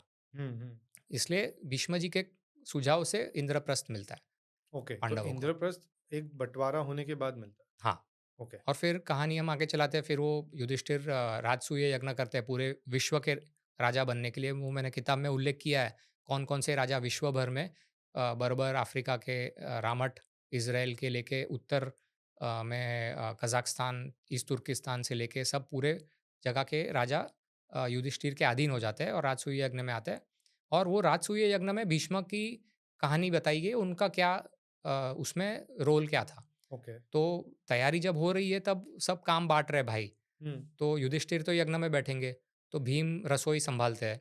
अर्जुन बोलते हैं कि मैं जो अतिथि आएँगे उनका मैं ध्यान रखूँगा। नकुल जाते हैं हस्तिनापुर इन्विटेशन लेके कि मैं मतलब इनवाइट करूँ अपने जो रिश्तेदार हैं, और सहदेव बाकी लोग को इन्विटेशन दोनों भाई भेजते हैं। तो वैसे भीष्म को आके जवाबदारी मिलती है कि पूरा यज्ञ का जो सँभालना है कार्यभार उनके कंधे पे है। जो हम बोलते हैं ना पूरा एक एक इवेंट मैनेजर होना चाहिए ना, वैसे वो भीष्म जी की वो जवाबदारी होती है। ओके। और यज्ञ अच्छे से संपन्न हो जाता है। शिशुपाल की कहानी तो सब हम पता है, लेकिन उससे हम जैसे भीष्म की बात कर रहे हैं तो उसका मैं उल्लेख करना चाहूँगा कि अर्घ्य, यज्ञ संपन्न होने के बाद एक अर्घ्य देते हैं। हुँ। अर्घ्य यानी अभी हम बोलेंगे तो सूर्य को भी संध्या वंदना के टाइम हम पानी चढ़ाते हैं ना, उसको भी अर्घ्य कहते हैं। हुँ, हुँ। तो अर्घ्य का समय आता है, तो विचार होता है कि किसको अर्घ्य देना चाहिए। तो सबसे सर्वश्रेष्ठ है, उसको अर्घ्य देना चाहिए, ऐसा भीष्म पितामह कहते हैं। और वो बोलते हैं कि कृष्ण भगवान को देना चाहिए क्योंकि वो पूरे कॉस्मॉस के सबसे पुराने व्यक्ति है। कॉस्मॉस यानी ब्रह्मांड जो है, हम अभी अपना जो है यूनिवर्स उसको ब्रह्मांड कहते हैं। हुँ। तो ऐसे कॉस्मॉस में कई सारे यूनिवर्स है, राइट? मिलियंस ऑफ यूनिवर्स है एक ब्रह्मांड, और हमारे ब्रह्मांड के ब्रह्मा विष्णु महेश है। तो कहते हैं कि पूरे कॉस्मॉस के सबसे पुराने जो एंटिटी है वो कृष्ण भगवान है, तो उनको अर्घ्य देना चाहिए। हुँ। तो शिशुपाल की तो दुश्मनी थी क्योंकि उनको शिशुपाल को रुक्मणी जी से शादी करनी थी, और उनकी शादी रुक्मणी जी के मन के हिसाब से कृष्ण भगवान से हुई। हाँ, और और वो जय विजय वाली कहानी अलग है। हाँ, वो रावण का पुनर्जन्म भी है शिशुपाल, हुँ। तो वो भी एक कहानी है। हुँ। तो वो तुरंत खड़ा होके बोलता है शिशुपाल कि नहीं ऐसा नहीं, बुरा-भला कहने लगता है। कृष्ण भगवान फिर भी 100 पाप माफ़ है इसलिए चुप बैठते हैं। तो बाद में भीष्म, बाद में उनका चर्चा होता है शिशुपाल के साथ, कि बोलते हैं कि यही विश्व में नहीं, पूरे तीनों लोक और पूरे ब्रह्मांड और पूरे कॉस्मॉस में इनकी पूजा होनी चाहिए कृष्ण भगवान में। इसलिए कृष्ण भगवान की, इसलिए उनको ही अर्घ्य देना चाहिए। फिर भी और भी चर्चा करता है शिशुपाल, बुरा-भला कहता है। क्या बोलते हैं वो? मतलब यही कि इन्होंने क्या ऐसा बड़ा काम किया है? राजा भी नहीं है। हाँ, हाँ। अच्छा, ऐसे तो मतलब वो राजा नहीं थे ना? मटीरियलिस्ट आंसर्स दे रहे हैं, मतलब हाँ, पॉइंट्स मतलब दे रहे जैसे हैं। हाँ। किसी से हम चर्चा करते हैं, उसने मन बना लिया तो वैसे भी कुछ भी बोलेगा लेकिन वो सुनेगा नहीं। हुँ, हुँ, हुँ। और ऐसे तो बात सच भी है, कृष्ण भगवान राजा नहीं है। हाँ जी। राजा तो उन्होंने उग्रसेन जी को बनाया था, कंस के पिताजी को। तो उनको ऐसा कुछ तब पूरे तक द्वारका का नहीं हुआ था? द्वारका के भी राजा उग्रसेन ही बनते हैं। अच्छा, वही बन क्योंकि द्वारकाधीश जो कहते हैं तो द्वारकाधीश यानी द्वारका के निवासी, और या द्वारका के मेरे को लगा द्वारकाधीश मतलब द्वारका के राजा, ईश, द्वारका के ऐसे तो ईश। पूरे ब्रह्मांड के राजा है। हाँ, बात तो सही है। तो इसलिए वो राजा भी नहीं है। तो ऐसी सब गलत सुनी भी बात करता है शिशुपाल। तो तब भीष्म वापस मतलब जैसे आज भी हम देखते हैं डिबेट, कोई चर्चा होती है तो लेवल गिरते जाता है ना। तो भीष्म पितामह भी बोलते हैं कि तू तो कुत्ता है, तू कोई भी सिंह के सामने नहीं टिक सकता है, वैसा कुत्ता है। हुँ, तो हुँ। शिशुपाल और भड़क जाता है, तो और बुला बुरा भला बुरा कहता है। तब फिर और फिर बाद में भीम मारने के लिए उठते हैं शिशुपाल को, तब भीष्म रोक लेते हैं भीम को और बोलते हैं कि इसकी कहानी तो सुन लो कि क्यों ये ऐसा सब कर रहा है। तो बोलते हैं कि जब ये पैदा हुआ था शिशुपाल, चेदी देश का राजा दमघोष और श्रुति श्रव शायद उनकी माता का नाम था। तो तब इसको 3 आँख थी और 4 हाथ थे, ऐसा समथिंग लाइक दैट। ती हाँ, ऐसे ही था, 3 आँख और 4 हाथ थे। तो तब एक ऋषि ने आके कहा था कि ये जो पवित्र आदमी के गोद में बैठेगा और इसकी आँख और जो एक्स्ट्रा हाथ गिर जाएँगे, तब समझ लेना कि ये व्यक्ति के हाथ इसका अंत है। तो पूरे बहुत सारे दुनिया भर के राजा और उनकी गोद में बैठता है शिशुपाल, लेकिन कुछ नहीं होता है। जब कृष्ण भगवान की गोद में बैठता है, तब उसकी वो एक्स्ट्रा आँख और हाथ निकल जाता है। हुँ, हुँ। तब पता चलता है कृष्ण भगवान के हाथ ही अंत है। तब श्रुति जो माता है शिशुपाल की, वो विनंती करती है और वो कृष्ण भगवान की बुआ भी है। अच्छा, तो मतलब विनंती करती शिशुपाल है। और कृष्ण दोनों कज़िन ब्रदर्स हैं। डिस्टेंट कज़िन, क्योंकि वो यादव कुल से शायद चेदी में उनका विवाह हुआ होगा। ठीक, ठीक। तो वो विनंती करती है, तो बाद में इसलिए वो 100 पाप तक माफ़ करूँगा ऐसा वरदान देते हैं कृष्ण हुँ, भगवान। तो ये होने के बाद में और बड़ा बुला कहता है और शिशुपाल रुक्मणी पे बात करना शुरू करता है। तो रुक्मणी जी पे जब बात हुई, तब कृष्ण भगवान खड़े हो जाते हैं और बोलते हैं इसके 100 पाप खत्म हो गए। और सच में खत्म हो गए थे। और वो 2-3 के उल्लेख करते हैं, जैसे एक के वो उनके पिताजी वासुदेव जी के पिताजी यानी कृष्ण भगवान के पिताजी वसुदेव यज्ञ कर रहे थे, तो शिशुपाल ने बाधा पहुँचाई। फिर दूसरा सबसे बड़ा अधर्मी काम ये किया कि अक्रूर, जो एक यादव कुल के एक मतलब नोबलमैन थे, उनकी पत्नी के साथ उसने ज़बरदस्ती की, हुँ, हुँ। दुर्व्यवहार किया। वो भी एक घोर पाप है। और एक वैशाली जो साम्राज्य है, आज भी है वैशाली बिहार में। हाँ, हाँ। तो वैशाली की एक राजकन्या जो और किससे शादी करने जा रही थी, उसके साथ भी उसने ज़बरदस्ती की। तो ऐसे सब घोर अपराध कर चुके हैं और सुदर्शन चक्र से शिशुपाल का अंत होता है। तो जैसे ही वो होता है, वो उठते हैं और एकदम से खत्म। हाँ, लेकिन कृष्ण भगवान स्थित प्रज्ञ है, मतलब उनको कुछ एक्साइटमेंट नहीं हुआ। उन्होंने शांति से इतने सारे जो भी अपशब्द सुन रहे थे वो सुने, और जब 100 खत्म हुए, तब वो खड़े हुए। और तो ये भीष्म जी मतलब तब से कृष्ण भगवान को भगवान मानते हैं, ये राजसूय यज्ञ के समय से। पर वो तो पहले से ही समझ रहे होंगे ना, जो बोलते हैं कि ये तो सबसे बड़ी एंटिटी है, नहीं, कॉस्मोस, सब ब्रह्मांड। समझते तो महाभारत युद्ध नहीं होता ना। धृतराष्ट्र, दुर्योधन और कौरव नहीं, और कर्ण मैं बोल रहा हूँ समझते हैं। कि वो तो पहले से ही समझते थे ना भीष्म जी तो। हाँ, लेकिन यह उल्लेख इस समय पे हुआ, ओके। मतलब जो मैंने पढ़ा है, इस हुँ, समय हुँ। उल्लेख हुआ। तो ये ओके, सब कहानी जो है वो युद्ध के पहले की है, ओके। भीष्म जी के रोल की। और बाद में जो 13वाँ साल था अज्ञातवास का, हाँ, जो हाँ। गैम्बलिंग का गेम गैम हुआ था। ये हम लोग आगे और जंप कर रहे हैं। जब इन हाँ। लोग वो चीरहरण होता है हाँ, हाँ, गैम्बलिंग के हाँ, बाद। उसमें भी ओके, ओके। तो चीरहरण का भी एक उल्लेख करना ज़रूरी है, अच्छा, ठीक है। क्योंकि उसमें भीष्म जी कर सकते थे काफ़ी कुछ, लेकिन उन्होंने किया नहीं। हाँ, तो ये भी एक उसमें क्वेश्चन आता है। हाँ, गैम्बलिंग जो चल रहा है पूरा, वो चुपचाप देखते रहे। पूरा युधिष्ठिर अपनी पत्नी को भी हार गया, जो धर्म के खिलाफ बात हुई। तो विदुर ने बहुत अच्छा प्रश्न किया, द्रौपदी जी ने भी वही वापस पॉइंट रेज़ किया कि युधिष्ठिर खुद को हार चुके हैं, तो मुझे कैसे वो दाँव पे लगा सकता है? क्योंकि खुद को हारने के बाद तो वो दास हो चुका है युधिष्ठिर। हुँ। तो किसी के पास उसका जवाब नहीं था। भीष्म भी चुप रहे, लेकिन दुशासन कहानी सबको पता है, द्रौपदी को खींच के सभा में लेके आके दुर्व्यवहार करते, तब मतलब लेके आते हैं, तब भीष्म बोलते भी है कि मुझे समझ में नहीं आ रहा है कि आगे क्या होना चाहिए, मतलब धर्म का उत्तर क्या है। क्योंकि वो बोलते हैं कि ये मतलब द्रौपदी जी के साथ हो रहा है वो गलत हो रहा है, वैसा नहीं कहते वो, लेकिन बोलता है कि धर्म के हिसाब से क्या आगे क्या होना चाहिए। क्योंकि गेम तो मतलब आपने अपनी मर्जी से खेली है ना, युधिष्ठिर जी ने, जबरदस्ती तो कोई उनको खींच के नहीं लाया है। हुँ। उनको पता है कि सब गैम्बलर जो है वो सब चीटर बैठे हैं। युधिष्ठिर जी को तो पता है, वो बोलते भी है विदुर जी को स्टार्टिंग में कि ये तो सब चीटर भरे पड़े हैं। लेकिन मतलब भीष्म जी ऐसा कहते हैं कि ये तो वॉलंटरी गेम है, कोई जबरदस्ती नहीं है। और मैं समझ नहीं पा रहा हूँ कि क्या कहूँ मैं, तो ऐसा कहते हैं। तो दुशासन ने जब ये दुर्व्यवहार किया, तो बाद में मतलब कपड़े आते रहे, कृष्ण भगवान ने अपनी माया। माया से बचा दिया द्रौपदी जी को। तो बाद में विदुर जी कहते हैं कि धर्म कहता है कि किसी को भी अगर विटनेस के रूप में बुलाया गया है या बोला गया है कि आपको सच बोलना है, अगर वो चुप रहता है, तो वो उसको पाप लगता है। हुँ। ऐसा भरी सभा में कहते हैं। फिर भी भीष्म कुछ नहीं कहते।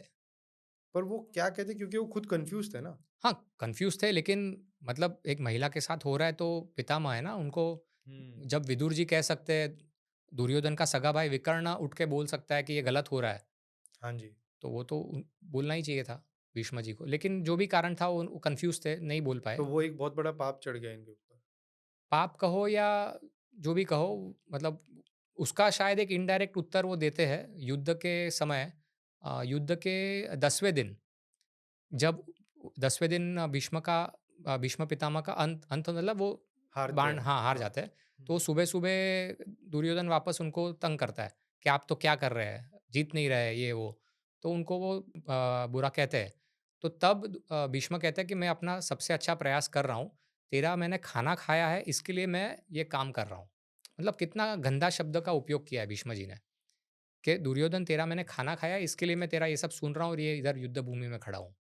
तो इसीलिए शायद वो द्रौपदी के वस्त्रहरण के समय उनके शायद मन में ये भी विचार होगा कि मैं दुर्योधन के हाथ का, मतलब उसका खाना खा रहा हूँ। तो लॉयल्टी दिखा रहे थे। लॉयल्टी या जैसे भी एक्चुअली ये कहें। मेरे दिमाग में बाद में क्वेश्चन था कि क्यों वो लड़े महाभारत में अभी कौरवों की तरफ से। हम आते हैं उसके ऊपर और डिटेल में बात करते हैं पर मेरा एक चीज़ था कि अब धृतराष्ट्र और भीष्म इनके बीच में कैसा रिलेशन था? धृतराष्ट्र उनकी बात सुनते थे, नहीं सुनते थे, कैसा था? जैसे मैंने बताया, वो जनरली विदुर जी को बुलाते थे हुँ। और भीष्म मतलब पिता समान ही थे। हाँ जी। तो उनको मतलब इतना वार्तालाप था, लेकिन मैंने इतना कुछ ऐसे मन में आ जाए ऐसा कोई मुझे ध्यान में नहीं आ रहा है कि उनका कुछ स्पेसिफिक वार्तालाप हुआ हो। ओके।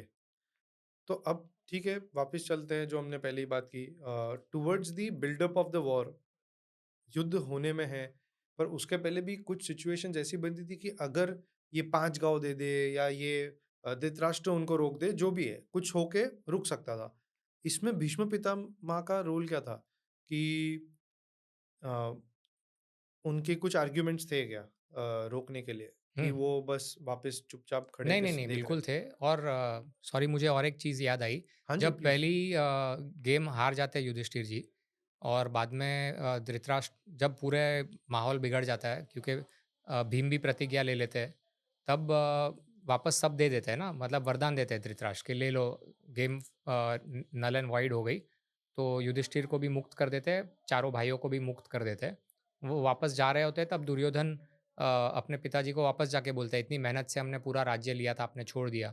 तो धृतराष्ट्र वापस बुलाता है पांचों भाइयों को खेलने के लिए। तब भीष्म बोलते हैं कि ये नहीं होना चाहिए, ये गलत हो रहा है, अभी वापस क्यों बुला रहे हो? बहुत मुश्किल से ये, मतलब मैटर सॉल्व हुआ है, तो वापस क्यों बुला रहे हो? तो ये हुआ था। और बाद में तो वो वनवास जाते हैं, वो सब हमको पता है। तो हुँ। 13वें साल के वनवास में जब मत्स्य देश में वो छुपे थे, हाँ, पांच भाई और द्रौपदी जी, 13वां साल उनका लास्ट ईयर था। लास्ट ईयर था। अच्छा, 14 12 साल साल। नहीं, 12 साल प्लस 13th ईयर अज्ञातवास। हाँ, अज्ञात मतलब उसमें कोई अगर इनको पहचान लेता है कि ये कौन है, तो उनको वापस वो रिपीट, पूरा रिपीट साइकिल करना करना है, पड़ेगा। हाँ जी। बिल्कुल। तो अंत में कीचक नाम के एक, वहाँ पे जो विराट राजा है, उसका उनकी पत्नी है सुदेशना। सुदेशना का भाई था कीचक। तो वो द्रौपदी जी को देख लेता है। तो ये पाँचों जन ने वेशभूषा भूषा अलग की है, छहों जन ने, यमराज जी के आशीर्वाद से। तो उसमें द्रौपदी जी एक हेयर ड्रेसर बन के रानी के उसमें काम कर रही थी चेंबर में। तो कीचक देख लेता है अपनी बहन के चेंबर में द्रौपदी को, और उसका मतलब खूबसूरत तो थी द्रौपदी जी। तो मतलब वो आक्रमण करने जाता है और सभा में उसको खींच के भी लाता है कीचक। तो तभी भी जैसे तैसे बच जाती है, और फिर भीम के आगे जाके रो पड़ती है द्रौपदी जी कि अब मुझसे नहीं सहन हो रहा है। तो जब भीम आइडिया देते हैं कि वापस अगर वो आए तो ऐसा ऐसा करना, तो फिर वो वापस जब कीचक आता है द्रौपदी जी के हुँ, पास, हुँ। तब वो बोलती है कि ठीक है, एक रात को एक सुनसान जगह पे मिलते हैं। तो वो दूर थोड़ा लेके जाती है और वहाँ पे भीम कीचक का अंत करता है। तो आज भी एक ऐसा जगह है, विराटनगर आज भी है जयपुर के पास, जहाँ विराट राजा का राज्य था, और उसके पास आज भी एक गाँव है जहाँ पे ये कीचक का हत्या का घटना हुआ था, वैसे ओके। था। तो अभी ये हो गया, और फिर बाद में सबको पता चल जाता है कि कीचक नाम के एक महारथी को किसने मारा है, क्योंकि वो जोरदार योद्धा था। तो त्रिगर्त देश, यानी आज का पंजाब, इंडिया का पंजाब, ओके, मतलब मुल्तान से लेके जालंधर तक का, ओके, त्रिगर्त यानी 3 नदी का जो भाग था वो। ओके, तो त्रिगर्त और हस्तिनापुर में तभी युति थी, और महाभारत युद्ध में भी थी। तो वो दोनों तय करते हैं, और महाभागवत उपपुराण में उल्लेख भी है कि कौरव सोचते हैं हस्तिनापुर में बैठ के कि ये तो भीम ने ही किया होगा। तो वो आक्रमण करने का मतलब प्लान बना लेते हैं और अभी सिर्फ़ 13 दिन बचे हैं। अच्छा, अ, सिर्फ़ 13 दिन, ओके, हाँ, ओके। तो पूरा सब और वो बोलते हैं कि हम वहाँ की गाय चोरी कर लेंगे क्योंकि अभी विराट देश में तो कीचक रहा नहीं है, हुँ, तो गाय चोरी कर लेंगे, कौरव ऐसा बोलते हैं। तो पूरा सब मतलब पूरी कौरव सेना आती है यहाँ से और वहाँ से त्रिगर्त आते हैं। तो फिर युद्ध के बारे में सबने सुना है तो इस तरफ भीम मदद करते हैं और इस तरफ अर्जुन मतलब जो मतलब वो यूनक यानी छक्के के वेश में था वो बाद में युद्ध करके कर्ण को 2 बार हराता है अर्जुन जी और भीष्म को भी बेहोश कर देते हैं अर्जुन जी ये युद्ध में। लेकिन उसके पहले दुर्योधन बोलता है कि अरे ये तो पकड़े गए 13 साल वापस। तब भीष्म जी बोलते हैं कि 13 साल ऑलरेडी हो चुका है और सच में हो चुका था। वो बोलता है हो तो चुका है प्लस सेफ्टी नेट भी है। मतलब अधिक मास आप गिनेंगे तो 5 महीने से अधिक 13 साल के ऊपर हो चुके हैं। तो ये भीष्म वहाँ पे वो 13 साल का इश्यू सॉल्व करते हैं। तो भीष्म टेक्निकली वैसे न्यूट्रल थे।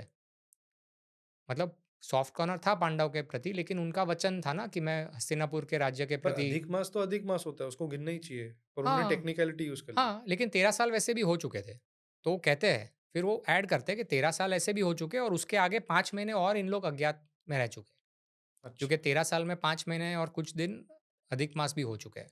ओके। तो ये भीष्म जी का टेक्निकल पॉइंट था और वो वहाँ पे वो मैटर सॉल्व हो जाता है। और फिर हुँ, जैसे हमने पता है कृष्ण भगवान जैसे मैंने बताया वहाँ पे 5 गाँव लेने चले जाते हैं। हाँ, क्योंकि आगे पीछे होता है लेकिन पांडव एक ब्राह्मण दूत को भेजते हैं लेकिन कुछ दुर्योधन कुछ सुनता नहीं है। फिर धृतराष्ट्र संजय जो अपना उसका सूत पुत्र संजय जो कहते हैं उनको भेजते हैं। तो उस वहाँ पे धृतराष्ट्र का मैसेज लेके जाते हैं पांडवों के पास। वो बोलता है कि आप भीख माँग के जी लो, लेकिन युद्ध क्यों करना है? अहिंसा अच्छी है, हिंसा से नुकसान होता है। तो यादव के टुकड़े पे पल के जी लेना अच्छा है आपके लिए। ऐसा संदेशा संजय जी लेके आता है। तो तब युधिष्ठिर जी कहते हैं तो हम तो कृष्ण भगवान जो बोलेंगे वो करेंगे। तो कृष्ण भगवान तब धर्म की भाषा समझाते हैं कि बोलते हैं संजय जी आप कौरवों को जाके ये कहो कि जो राज्य छीना है वो हुँ, गलत है, अधर्म है और इन्होंने जो तय हुआ था वो हिसाब से 13 साल बहुत कष्ट में निकाले हैं वन में और मैं खुद आता हूँ और वो खुद जाके हस्तिनापुर 5 गाँव की माँग करते हैं। तो वहाँ पे जब पहुँचते हैं तो तभी भी बहुत एक दिलचस्प बात ये है कि भीष्म हाँ बोल देते हैं 5 गाँव का सभा में। हाँ, कि हाँ, युद्ध नहीं हो रहा है, जान बच रही है तो मान लेना चाहिए। 5 गाँव देके छुटकारा है ना, 5 गाँव क्या है? और कृष्ण भगवान और एक पॉइंट भी बोलते हैं कि युधिष्ठिर धृतराष्ट्र के हमेशा अधीन रहेंगे, उनके आगे नहीं जाएँगे।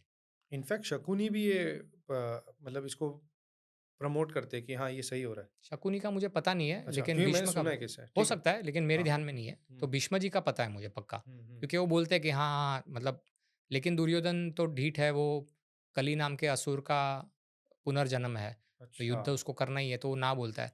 और वो मतलब दुर्योधन भरी सभा में कहता है, मैं कृष्ण को बंदी बना लेता हूँ।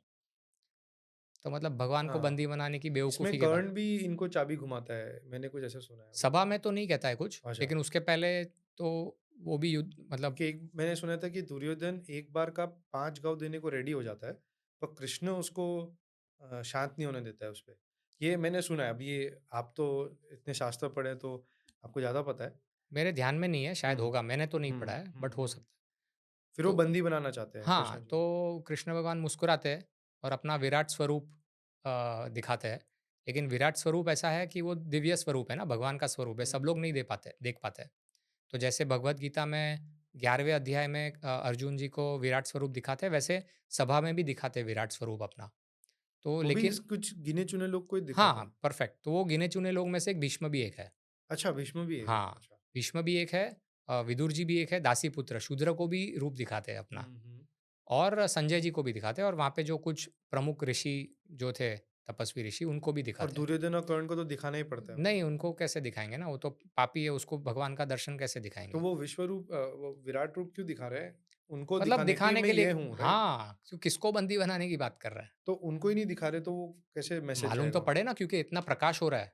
पूरी सभा में पूरी प्रकाश हो गया, आँख बंद करनी पड़ रही है, इतना प्रकाश हो गया। लेकिन वो हुँ, प्रकाश में दर्शन तो कुछ लोगों के ही हो रहे हैं ना। अच्छा।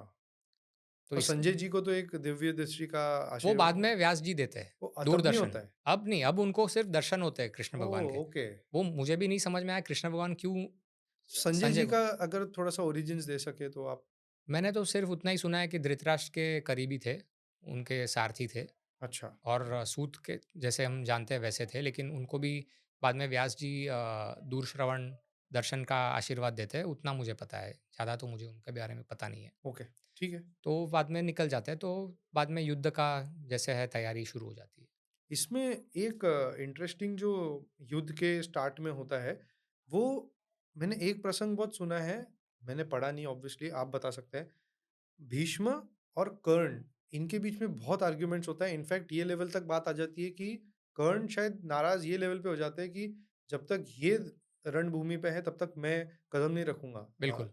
ये क्या था और क्या क्यों होता है ये लेवल तक बात क्यों आती है? तो ये युद्ध भूमि में सब पहुँच गए हैं। कुरुक्षेत्र के पूर्व भाग में कौरव है और पश्चिम भाग में पांडव सेना है। हुँ। और जैसे सभी सेना आज भी करती है वैसे प्लानिंग शुरू हो जाता है। तो भीष्म तो मतलब सेनापति है कौरव के। तो वो मतलब ऐसे चर्चा होती है, तो बोलते हैं कि मुझे अगर मैं अकेला मतलब मेरे हाथ बस में है तो मैं पूरी पांडव सेना को 1 महीने में परास्त कर सकता हूँ, ख़त्म कर सकता हूँ। ओके। तो द्रोणाचार्य भी कहते हैं ठीक है मुझे भी 1 महीना चाहिए। फिर कृप कृप बोलते हैं कि मुझे 2 महीने चाहिए। 2 महीने ऑफ युद्ध की उसके पहले की नहीं, प्रिपरेशन। नहीं, युद्ध के 2 महीने में मैं पूरे पांडव सेना को ख़त्म कर दूँगा, ओके। ऐसा कृप कहते हैं। और कर्ण कहता है मुझे सिर्फ़ 5 दिन चाहिए। अच्छा मतलब कर्ण ऐसा कहता है? उसको मतलब मेरे हिसाब से अगर आप प्रेज़ेंट डे में मैप करोगे तो उसको एनपीडी था, न्यूरोलॉजिकल पर्सनैलिटी डिसऑर्डर। तो ओके। तो आप इसका स्टडी करेंगे पर तो आप ये ऐसा क्यों कह रहे हैं? जब भीष्म जैसे पराक्रमी योद्धा जिनको परशुराम भगवान 23 दिन युद्ध में नहीं हरा सके, हुँ। वो कह रहे हैं मुझे 1 महीना चाहिए, क्योंकि अर्जुन थोड़ी साधारण है, उसके पास तो दिव्य अस्त्र भी है, बाकी भी योद्धा है ना। तो वो जब कह रहे 1 महीना, द्रोणाचार्य जिनको इंद्र भी नहीं हरा सकते हैं, वो कह रहे हैं मुझे 1 महीना चाहिए, तो कर्ण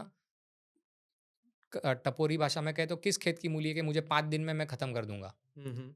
तो ये एक चर्चा थी और दूसरी चर्चा ऐसी थी कि वो हुँ। कौरव के छावनी में और एक प्लानिंग हो रहा था। तो भीष्म पितामह जो सेनापति है, वो बता रहे थे कि हमारे सेना में कौन रथी है, कौन महारथी है।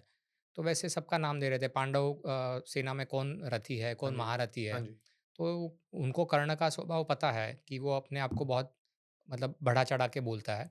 तो इसलिए वो उनका क्लासिफ़िकेशन अर्धरथी कर देता है। आधा रथी, रथ वाला भी नहीं, मतलब आधा रथी। तो उससे कर्ण के अहंकार को बहुत ठेस पहुँचती है और वो बोल देता है कि जब तक भीष्म पितामह सेनापति है और युद्ध में है, मैं तब तक युद्ध में भाग नहीं लूँगा। तो ये आपका प्रश्न का उत्तर है। ओके, ठीक है। इनका रिलेशन इधर ही खत्म होता है कि कुछ इसमें बैकड्रॉप और है कि पहले भी कुछ हुआ है? क्योंकि ये बहुत फेमस प्रसंग है जो हमें पता है। इसके पहले भी कुछ हुआ होगा? कर्ण के साथ? हाँ, नहीं, कर्ण के साथ तो नहीं होता है, लेकिन भीष्म पितामह को पता चल चुका होता है, कि क्योंकि ये भगोड़ा है। नहीं, कि ये सूर्यपुत्र है।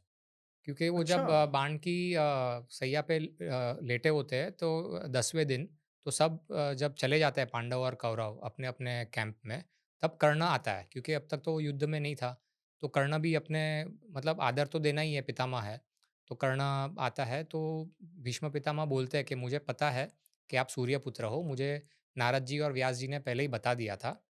इसलिए मुझे पता है आप मतलब पराक्रमी योद्धा हो, लेकिन मैं आपको हमेशा टोकता रहता हूँ, हमेशा बोलता रहता हूँ, क्योंकि आपका जो आपकी जो शक्ति है, आपकी जो ताकत है, वो सही दिशा में आप उपयोग करें। मुझे आपके प्रति कुछ व्यक्तिगत कोई द्वेष नहीं है। तो वो दोनों गले मिलते हैं और फिर वो बोलते भी है कि आप युद्ध छोड़ दो, भीष्म पितामह।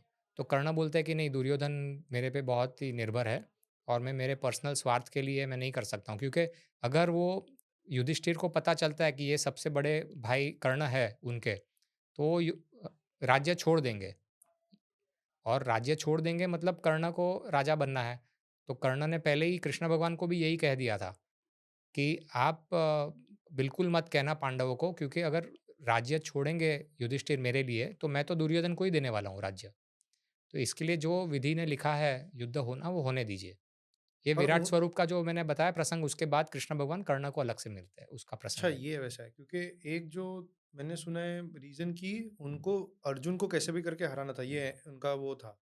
हाँ, वो तो था ही ना, मतलब योद्धा के सामने योद्धा का तो होता ही है ना, इसलिए वो हुँ। कुंती माँ को ये जो प्रसंग मैंने बताया विराट स्वरूप का सभा में, उसके बाद कृष्ण भगवान मिलते हैं कर्ण को और उसके बाद कुंती माता मिलती है। हाँ, वो बहुत फ़ेमस डायलॉग है ना कि 5 पुत्र तुम्हारे हाँ, ज़िंदा रहेंगे। हाँ। लेकिन मेरा अर्जुन के साथ तो युद्ध होगा। हाँ, तो वो ठीक है, मतलब वो ओके। योद्धा-योद्धा का अपना क्षत्रिय का धर्म निभा रहे हो। ठीक है, कर्ण पे आज हमारा पॉडकास्ट नहीं है। तो आगे बढ़ते हैं क्योंकि अभी आपने सीधा बता दिया वो बाणों की शैया पे लेटे हैं। 10 दिन तक भीष्म जी ने मतलब इतने बड़े पराक्रमी, इतने बड़े योद्धा, इतने अच्छे एडमिनिस्ट्रेटर, किंग नहीं बने ऑफ़िशियली बट किंग के रोल तो प्ले किया ही था। क्योंकि अगर हम देखते हैं जो शांति पर्व होता है पूरे युद्ध खत्म होने के बाद, तो उसमें भी एक बहुत बड़ा हिस्सा है शांति पर्व का, जिसमें वो सिर्फ़ युधिष्ठिर को ज्ञान देते हैं कि कैसे एक अच्छा राजा बनते हैं और उसमें और भी चीज़ें बताते हैं। पर वो राजा तो होते नहीं है, तो वो उनकी एक हमेशा एक ये तो स्टोरी रही है, उसपे बाद में आते हैं अगर समय मिलता है तो। पर ये 10 दिन उन्होंने क्या अचीव किया? क्या टाइप की बैटल्स लड़ी? उन्होंने किन-किन को मारा? आई थिंक कोई बैटल शायद अर्जुन के सामने वो हाँ, महाभारत में भी हारे थे। बहुत सारी चीज़ें थी। मेरे को हर चीज़ मेरे को डिटेल में बताया तो मुझे कोट मत करना बट मेरे को बताइए ना कि वो 10 दिन में क्या-क्या चीज़ें होती है? हाँ, क्योंकि ये युद्ध तो बहुत 10 दिन का 18 दिन का युद्ध था, उसमें 10वें दिन भीष्म जी का ये होता है।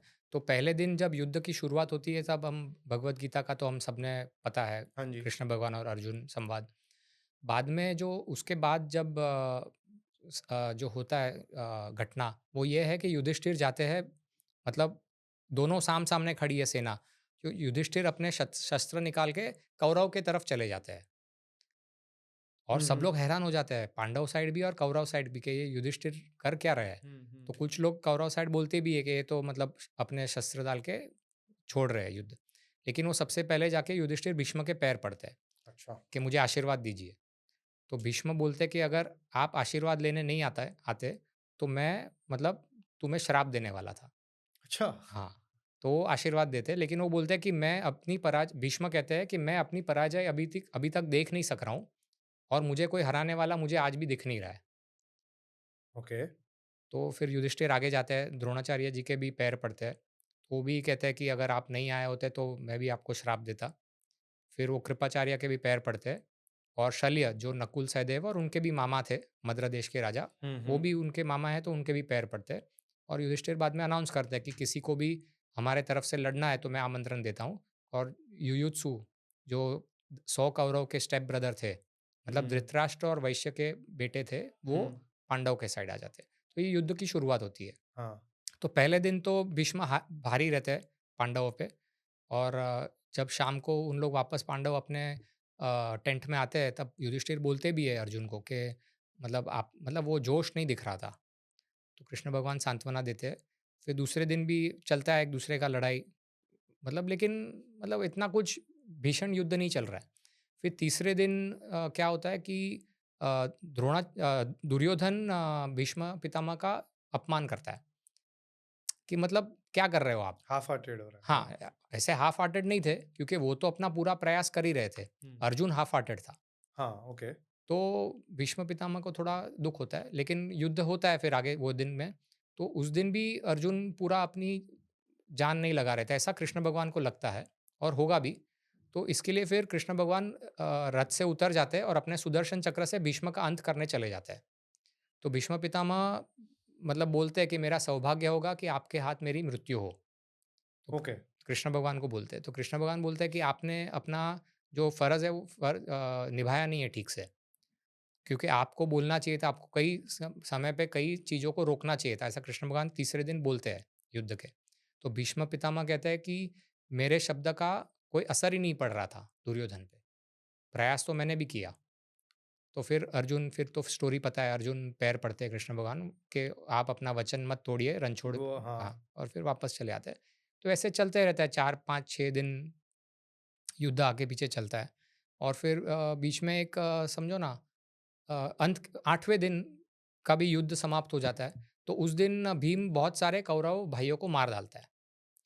तो उस दिन शाम को छावनी में दुर्योधन और कर्ण की बात होती है, तो कर्ण बोलते हैं कि भीष्म जी को बोल दो कि वो युद्ध छोड़ दे, मैं आता हूँ युद्ध में और मैं समाप्त कर दूँगा युद्ध अपने फ़ेवर में। तो दुर्योधन बेशर्मी से कहने भी जाता है भीष्म पितामह को। भीष्म पितामह को और भी दुःख होता है। तो वो बोलते भी है कि मैं मेरा पूरा प्रयास कर रहा हूँ, लेकिन तू समझ नहीं रहा है कि सामने कृष्ण भगवान है। ओके। तो वो मुश्किल है, और चौथे या 5वें दिन के अंत में भी ये दुर्योधन को सलाह देते हैं कि अभी भी समय है, युद्ध विराम कर लो, लेकिन दुर्योधन नहीं सुनता है। फिर 9वें दिन वापस सुबह को युद्ध शुरू होता है, और 9वें दिन 8वें दिन शाम को ये अपमान किया था दुर्योधन ने, तो 9वें दिन भी युद्ध शुरू होता है, भीष्म पितामह युद्ध कर रहे हैं। लेकिन अर्जुन में वो स्पार्क नहीं है, तो कृष्ण भगवान वापस रथ से उतर के भीष्म को मारने जाते हैं। तो 2 बार ये घटना होती है। अच्छा। हाँ, तीसरे दिन और 9वें दिन। और वापस भीष्म पितामह कहते हैं कि मेरा सौभाग्य होगा आपके हाथ से अगर मेरा अंत हो तो। तो फिर वापस अर्जुन रोक के वापस लेके आता है। फिर 9वें दिन रात को जो है वो फ़ेमस घटना है। सब मतलब युधिष्ठिर और वो कृष्ण भगवान सब युद्ध के समाप्ति के बाद, सूर्यास्त के बाद भीष्म पिता को मिलने जाते हैं। ऐसे युद्ध के बाद मिलते हैं ना, ऐसा कुछ नहीं था कि युद्ध हो गया तो अभी नहीं मिलेंगे। तो मिलते हैं तब वो पूछ मतलब बात होती है कि अभी युद्ध, क्योंकि दोनों को पता है। कृष्ण भगवान को भी पता है जब तक भीष्म खड़े हैं युद्ध खत्म नहीं होगा। भीष्म पितामह ने तो अनाउंस भी किया है, बोला भी है, जब तक कृष्ण भगवान है धर्म के साथ तब तक उनकी विजय है। ओके।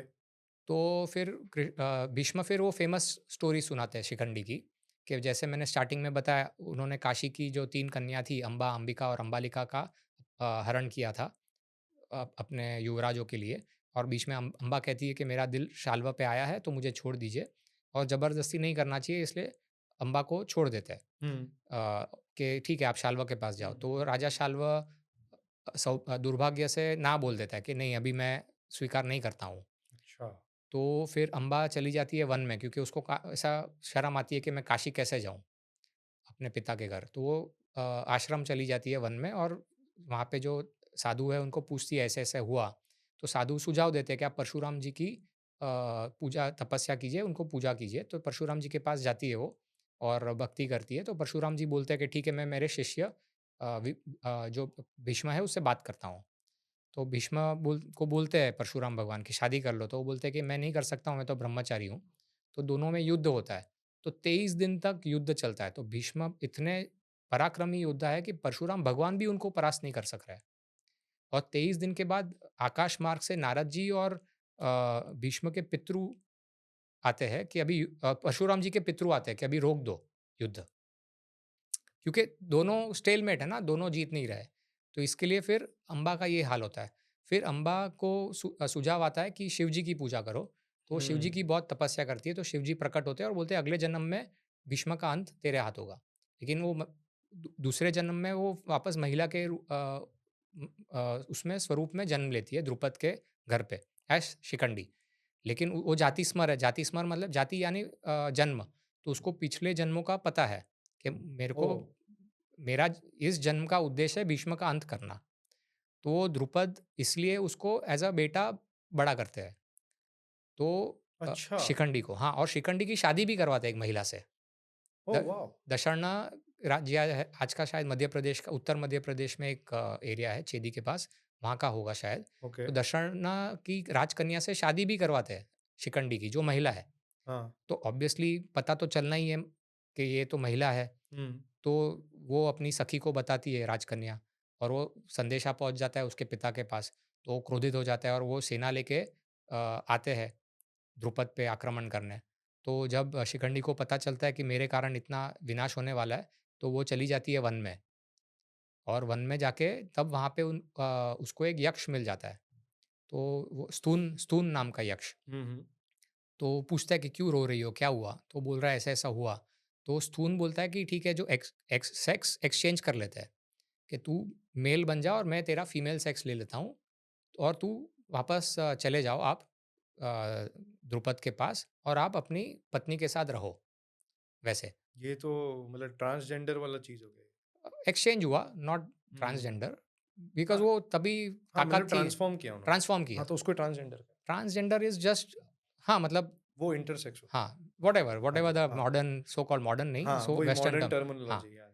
और बाद में यक्षों के राजा कुबेर आते भी हैं, और बाद में वो स्तून को बोलते भी है कि जब तक शिखंडी जीवित है तब तक ये रहेगा, और बाद में रिवर्स तू बैक हो हाँ, जाएगा। रिवर्स हो जाएगा। तो शिखंडी अभी पुरुष हो जाती है और वापस चली जाती है, तो बाद में वो कन्या जिससे शादी हुई थी वो भी, उसको भी शांति होती है और वो उनके पिताजी वो कन्या को डाँट के वापस अपने राज्य चले जाते हैं। अच्छा, वो प्रूव नहीं हो पाता है कि ये अभी तो मेल हो गई ना वो, शिखंडी हुँ, पुरुष हो गई ना, क्योंकि हुँ। वो यक्ष का उनको तो जो आशीर्वाद मिल युद्ध गया। करने आए थे हम बेमतलब ऐसा कुछ डाँट देते हैं वो। ओके, हाँ, क्योंकि हाँ। ये बेमतलब हो गया, बट एक्चुअली बेमतलब नहीं था, बट हाँ। वो उस दरमियान ये हो गया। हुँ, हुँ, हुँ। तो ये कहानी है। तो ये कहानी भीष्म बताते हैं युद्ध के 9वीं रात को, और बोलते हैं कि शिखंडी ने जन्म लिया था एज़ अ कन्या, और मैं कन्या पे हाथ नहीं उठाऊँगा। तो आप शिखंडी के हाथ मेरा अंत कर सकते हो। तो ये सुझाव खुद भीष्म पितामह धर्म को संभालने के लिए देते हैं। तो इसलिए 10वें दिन शिखंडी को सेंटर में रखते हैं युद्ध भूमि के, और एक साइड भीम और एक साइड अर्जुन रथ के, वो प्रोटेक्शन में जाते हैं, और शिखंडी जाता है भीष्म को अटैक करने, और दोनों में युद्ध होता है, लेकिन भीष्म तो मतलब प्रयास करता है बचने के लिए, अन्य राजाओं को मारता है, अन्य राजाओं से भिड़ते हैं, अन्य राजा बीच में, कौरव भी प्रयास करेंगे ना, तो कौरव भी अन्य राजाओं को बीच में लाते हैं शिखंडी के, हुँ। लेकिन भीम और अर्जुन उनको परास्त करते हैं। तो इतने सारे बाण लगते हैं शिखंडी के कि भीष्म पितामह के शरीर पे एक उँगली जितना भी जगह नहीं बचता है, ऐसा उल्लेख है। और बाद में ऑफ कोर्स सबने सुना है कि अर्जुन के बाण से फिर वो ज़मीन पे गिर जाता है। तो ये कहानी है। तो अच्छा तब तक गिरे भी नहीं है ज़मीन पे? मतलब योद्धा है ना, लड़ रहे हैं, और लड़ रहे तब आकाशवाणी भी होती है कि अभी भीष्म, अभी आप, आपका भी समय, मतलब अभी आप छोड़ दो युद्ध वैसे। अच्छा, ओके, तो ये ओके। कहानी है, और ये भीष्म की कहानी है, और आज भी ये जहाँ पे गिरे, फिर हमको सबको पता है कि वो 3 बाण से उनको एक तकिया जैसा बना के देते हैं अर्जुन हेड जी। हेड रेस्ट देते हैं, हाँ, हाँ और जी, एक बाण से फिर पानी देते हैं, क्योंकि उनको प्यास लगती उत्तरायण है। तक रुकना था, और वो हाँ, 58 दिन के बाद आने वाला था। और उसके बीच में शांति पर्व होता है और हाँ, वो तो अपने आप में एक हाँ, अलग लेजेंडरी पार्ट है बिल्कुल। महाभारत का। और ये बाय द वे, ये जहाँ पे कुंड बना है ना, वो आज भी है। अच्छा, नरकतारी, मैं खुद गया हूँ कुरुक्षेत्र में, ओके, तो आज भी वो वहाँ पे कुंड है। भीष्म जी के एक प्रतिमा भी है, तो आज भी वो वाओ! वहाँ पे ज्योग्राफी कितना आज भी हाँ, सपोर्ट करता है ये सब चीज़ें। बिल्कुल। ओके, कुछ और बचा है भीष्म जी के बारे में पता करने की? क्योंकि हमने उनकी ओरिजिन्स, उनके पहले के जन्म की, उनके श्राप की वजह से उनकी पूरी ज़िंदगी समझ ली, उनके जीवन काल समझा, युद्ध समझा, उनके कुछ पाप समझे, अब उनकी मृत्यु देखी। अब कुछ और बचा है? एक लास्ट चीज़ भगवान का नाम लेके हम पॉडकास्ट का अंत करते हैं, हाँ जी। कि शांति पर्व का आपने ज़िक्र किया, हुँ, तो हुँ। जब युधिष्ठिर का राज्याभिषेक वो सब हो जाता है, तो कृष्ण भगवान कहते हैं कि भीष्म जी कुछ समय में प्राण त्यागने वाले हैं, और वो ज्ञान का भंडार है, हाँ जी। तो हमको उनको मिलना चाहिए। हुँ। तो बाकी जो ऋषि मुनि हैं उनके साथ वो वहाँ पे जाते हैं युधिष्ठिर जी के साथ। तो कृष्ण भगवान को देख के वापस जो भीष्म जी होते हैं वो बोलते हैं कि आप, मतलब वो वंदन करते हैं कृष्ण भगवान का, कि हर एक जो भी व्यक्ति है उनकी अंदर की जो आत्मा है वो आप है। ओके, मतलब मतलब परमात्मा, परमात्मा जीवात्मा। के अंश, हाँ। हाँ, जीवात्मा। हुँ। और आप में ही ब्रह्मा, विष्णु, महेश के स्वरूप है, तो उनको मैं वंदन करता हूँ। वैसे अच्छा, ऐसे बोल के वो वैसे करके शांति पर्व शुरू होता है। ओह! ओके। वाओ! मतलब और भी ऋषि मुनि बोलते हैं, ऐसा नहीं है कि सिर्फ़ भीष्म बोलते हैं, और भी बहुत सारा ज्ञान है उसमें। क्योंकि वो अमी गणात्रा जी की एक बुक है महाभारत अनराइवल्ड 2 और उसमें मैं एक और चीज़ बोलना चाहूँगा अगर किसी को विदुर जी की कहानी समझनी है तो हमारी एक वीडियो अमी जी के साथ हुई है वो अंडररेटेड कैरेक्टर्स ऑफ महाभारत में हुई थी तो हमने विदुर जी से शुरू शुरू की थी उसमें भी ये अम्बा अम्बालिका और ये सारी कहानी आई थी उसके अंदर ये भी बताया था लास्ट तक कि उन्होंने कैसे रोका था तो वो वीडियो किसी को देखना है तो वो देख सकते हैं वो बुक भी जो रेड कलर का एक कवर है आज मेरे पास इधर है नहीं उसमें भी ये दिखाते हैं कि युधिष्ठिर इतने विलाप में रहते हैं इतने डिप्रेशन में रहते हैं कि उनको कितने बार झंझोड़ना पड़ता है कि उसमें से एक बार कोई तो उनके गुरु होते हैं साथ में वो अपना पेशेंस लूज कर देते हैं इनफैक्ट बाद में तो एक और गीता बोलनी पड़ती है कृष्ण जी को श्री कृष्ण जी को जिससे वो लास्ट में उनको झिंझोड़ के निकाला जाता है कि नहीं क्योंकि वो जब सुनने जाते हैं उनके सामने बैठते भी है भीष्म जी के तभी भी वो वापस वही उनका रोना चालू हो जाता है कि नहीं मैंने तो अपने सारे लोगों को मार दी मैंने अपनी कुल खत्म कर दी एक्सेट्रा एक्सेट्रा तो वो बहुत इंटरेस्टिंग है, किसी को पढ़ना है तो वो बुक पढ़ सकते हैं। जिन्हें बहुत कुछ समझना है, वो पीछे 2 बुक दिख रही है। दोनों बुक उसकी जो अनटोल्ड स्टोरी रामायण आपके पीछे दिख रही है वो नई एडिशन है, वो तो मैं नहीं दे रहा हूँ, मेरी है। पीछे एक महाभारत अ वर्ल्ड वॉर और अ, ये है पहली बुक, इनके इससे पहले की book untold stories of Ramayana, इसकी पहले की एडिशन है। ये ये दोनों बुक मैं गिव अवे कर रहा हूँ, तो प्लीज़ कमेंट करना और ये बुक्स पढ़ के आप समझना। और जो गिव अवे नहीं मिल रहा है, वो प्लीज़ जाके बुक्स बाय करिए, पढ़ेगा इंडिया पे बहुत अच्छे से मिलती है। बहुत-बहुत धन्यवाद गौरांग जी।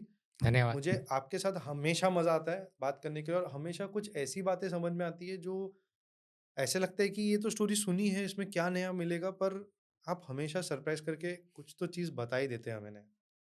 थैंक यू, आपने भी प्रश्न ऐसे पूछे कि उत्तर ऐसे निकल रहे हैं। तो धन्यवाद आपने बुलाया। बस सरस्वती माँ की कृपा, और बस इसी के साथ हम यहीं समाप्त करते हैं। Thank you so much. धन्यवाद। धन्यवाद।